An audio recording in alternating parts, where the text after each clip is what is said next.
สบายดีทุกคนมื้อนี้เขาก็ทำนาทีคือเก้าเนาะมาไล่งัวคือเก้า เดี๋ยวมื้อนี้เขาก็ยังไม่เห็นงัวเขาที่อยู่กองเขาลงมาวันที่เขาเคยไล่ละเขาก็กำลังกินย่างขึ้นมาเบื้องอยู่เทิงเสียงขวางมื้อนี้กับอากาศหนาวมีฟ้าลมแดดอยู่แต่ว่าหนาว เดี๋ยวจะขึ้นไปถึงนี่เลยเบื้องทางขึ้นไป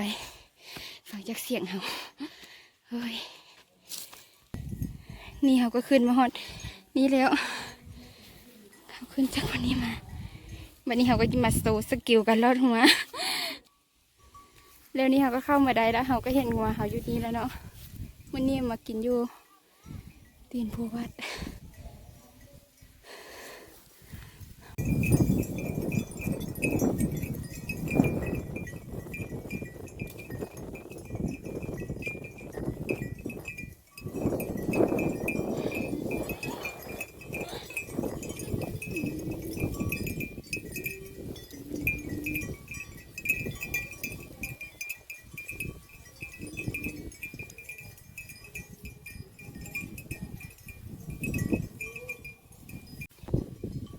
แล้วเขาก็จิไล่งัวเขากลับบ้านแล้วทุกคนเขาจิไล่ลงทางตัดไม้สำหรับคลิปนี้ก็